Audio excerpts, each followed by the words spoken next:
한 주간 대통령 행보를 통으로 묶어 전해드립니다. 이재명 대통령과 함께하는 타운홀 미팅 9번째 장소는 경상남도로 선정됐습니다. 조선과 방위산업, 기계산업 등 제조업이 밀집한 지역입니다. 이 대통령은 앞서 경남은 미래 산업의 핵심 기반을 고루 갖추고 있다며 수많은 산업단지와 인적 역량, 현장에서 축적된 방대한 데이터까지 이 지역의 발전 가능성은 무궁무진하다고 언급한 바 있습니다. 부산, 울산, 경남, 이른바 부울경을 하나로 잇는 초광역 교통망과 산업 생태계를 통해 새로운 성장의 축으로 도약할 길을 모색해야 한다 강조하기도 했습니다. 이 대통령은 이번 타운홀 미팅에서도 경남이 산업화의 핵심에서 인공지능 중심으로 전환해 새롭게 출발하면 좋겠다는 바람을 전했습니다. 이 대통령은 이와 함께 AI 등 산업 발전을 두고 국가 간 경쟁이 치열한 상황에서 기술력이나 자본의 총량보다도 중요한 건 그 사회의 민주적 역량이라고 강조했습니다. 우리나라 기업들, 우리나라 연구자들, 과학자들 뭘 이렇게 빨리 잘해내지? 이런 생각이 들 때가 많습니다. 제가 속으로 대단하다. 국민이. 저도 자랑스러워. 그 핵심은 역시 내가 주인이다. 내가 이 사회의 주체다. 라고 생각하는 그 민주적 역량. 그게 대한민국의 큰 힘인 것 같습니다.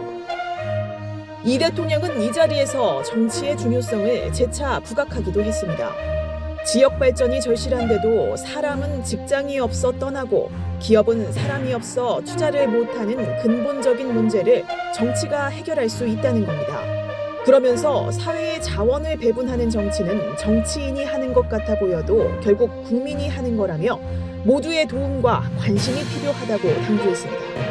이 대통령은 이에 더해 지방에 더 많은 아동수당을 지급하는 법 개정안이 아직도 국회에 계류돼 있다는 사실을 지적하며 판이 기운 곳엔 그에 상응하는 대책을 세워야 비로소 공정한 수준으로 조정할 수 있다는 설명을 덧붙였습니다.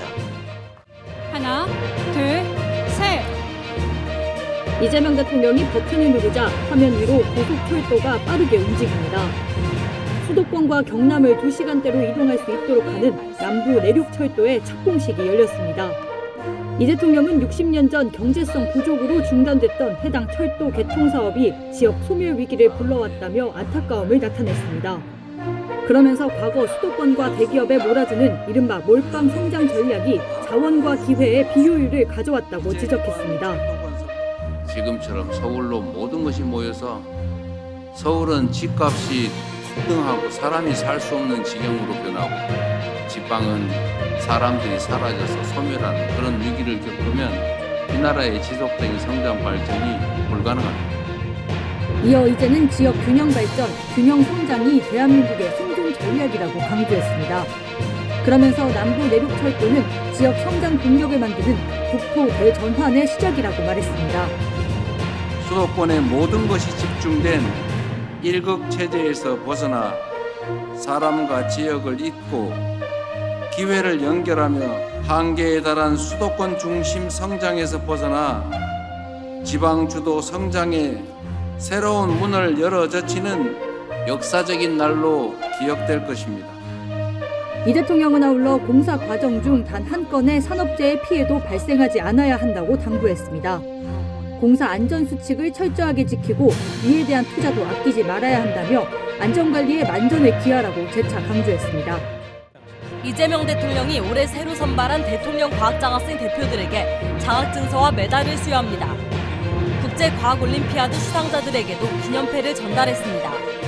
도전하는 과학자, 도약하는 대한민국을 주제로 열린 미래 과학자와의 대화. 신규 대통령 과학장학생 국제과학올림피아드 수상자 등 270여 명이 과학자로서 포부를 전하고 이 대통령과 과학기술인 지원 정책에 대해 이야기를 나누는 자리입니다. 이 대통령은 대한민국 최우수 이공계 학생들의 성취를 격려하면서 과학기술에 투자하고 과학기술자들이 인정받는 사회여야 미래가 있다고 말했습니다.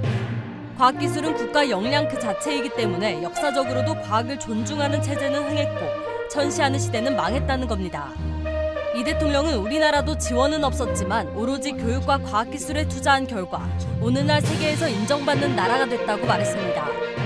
이와 함께 국가 장학금 제도를 김대중 전 대통령이 처음 만들었다는 사실을 언급하며 앞으로는 과학자들이 온전히 연구에 몰두할 수 있도록 국가 연구자 제도를 도입하겠다고 밝혔습니다.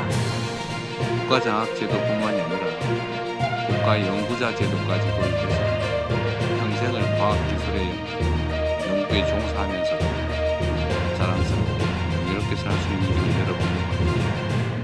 이 대통령은 국가 간 경쟁이 치열해질수록 결국 국민 역량이 얼마나 뛰어난지에 따라 그 국가의 운명이 결정될 것이라고 전망했습니다. 그러면서 과학기술로 대한민국을 바꿀 미래 주역들에게 그 손에 우리나라의 운명이 달려있다는 책임감으로 최선을 다해달라고 당부했습니다. 청와대 수석 보좌관 회의를 주재한 이재명 대통령. 소비자 물가 상승률이 지난달 5개월 만에 최저치를 기록했지만 여전히 먹거리 물가가 높아 국민이 지표 개선을 체감하기 어렵다고 진단했습니다. 이어 국민에게 고물가를 강요하는 복과점, 다만 문제를 지적했습니다. 이 대통령은 그러면서 국가 공권력을 동원해 적극 시정하도록 하고 특히 가격 조정 명령제도 등을 활용해 철저히 관리할 것을 주문했습니다. 국가 구성원 모두에게 피해를 입히면서 혼자 잘 살면 좋겠습니까? 사과하고 할인 행사하고 그냥 모른 척 넘어가고 이러던데 이번에는 그런 일 없게 끝까지 철저히 관리하시기 바랍니다. 지역균형 발전을 위한 더 과감한 지원도 강조했습니다. 이 대통령은 만국적인 부동산 문제의 근본적 해결도 수도권 일극체제 타파에 달렸다고 밝혔습니다. 그러면서 기업들의 지방 투자 활성화를 위해 파격적인 인센티브 체계를 마련하고 공공기관 이전에도 더욱 속도를 내야 할 거라고 말했습니다.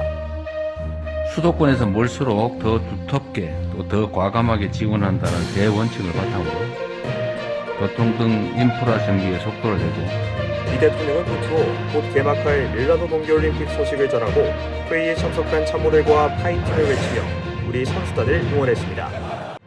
이재명 대통령이 청와대에서 올해 들어 처음으로 재계 총수들과 간담회를 했습니다.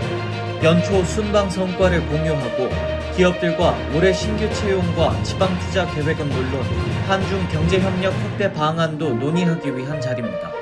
이 대통령은 지난달 국빈 방문 당시 우리 기업인들의 협조로 한중 관계가 상당히 개선됐단 말로 간담회를 시작했습니다.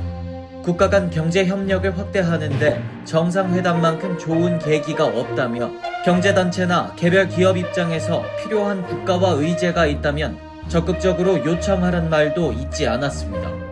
이 대통령은 이와 함께 수출 사상 최고치와 코스피 5천 달성의 공을 기업인들에게 돌리면서 기업 성장의 과실이 골고루 퍼졌으면 좋겠다고 밝혔습니다. 정부도 노력하겠지만 어쨌든 이 성장의 과실, 성장의 기회들이 중소기업에게도 또 수도권 중심 대한민국에서는 좀 지방에도 또 일정한 위치를 차지한 기성세대뿐만이 아니라 새롭게 우리 사회에 진입하는 청년 세대들에게도 좀 골고루 온기가 퍼지면 정말 좋겠습니다. 이 대통령은 또 수도권 집중이 경쟁력을 갉아먹는 요소가 된 만큼 지방을 새로운 발전의 중심축으로 만들어야 한다며 정부의 지역균형 발전 정책에 보조를 맞춰달라고 요청했습니다. 류진 한국경제인협회장은 청년 일자리와 지역경제 활성화를 위해 힘을 보태겠다며 10개 기업이 5년간 270조 원을 지방에 투자할 계획이라고 화답했습니다. 10개 기업은 올해 5만 1,600명을 신규 채용할 예정입니다. 특히 채용 인원의 66%인 34,200명을 경력이 아닌 신입으로 채용할 예정입니다. 청와대에는 이들 기업이 지난해에는 4,000명을 추가 채용했는데 올해는 2,500명 더 늘렸다고 전했습니다. 어려운 경제 여건에서도 2025년 당초 계획과 비교해 6,500명을 추가로 고용하게 되는 셈이란 설명입니다. 국무회의를 주재한 이재명 대통령이 창업 중심 국가로의 대전환에 정부의 온 역량을 집중하겠다는 뜻을 밝혔습니다. 인공지능 시대엔 구조적으로 일자리가 줄어들어 성장의 폭을 넓힐 수 있는 경제 체질 개선이 중요한데 이를 위해 자유로운 창업 환경이 필요하다고 설명했습니다. 구체적으로 대기업과 수도권, 경력자 중심의 전통적 시스템을 넘는 파격적인 전략이 필요하다고 강조했습니다. 창업의 문턱을 낮추고 파격적인 제도 혁신 그리고 자금 지원이 있어야 되겠습니다. 특히 창업 창업 관련 규제 정관을 제로 베이스 차원에서 손볼 필요가 있습니다. 이 대통령은 또 국민들의 적극적인 기부 동참을 독려했습니다. 최근 진행된 희망 나눔 캠페인 결과 처음으로 5천억 원 이상이 모금된 점을 소개하며 우리 사회에 새로운 희망을 보여준 거라고 말했습니다. 이 대통령은 그러면서 희망은 나눌수록 커지고 연대는 실천할 때 단단해진다며 복지 사각지대 국민을 위한 정책이 중요하다고 역설했습니다. 특히 조건 없이 2만 원 상당의 식사를 제공하는 그냥 드림 사업을 소개하며 센터 확대 검토를 주문했습니다.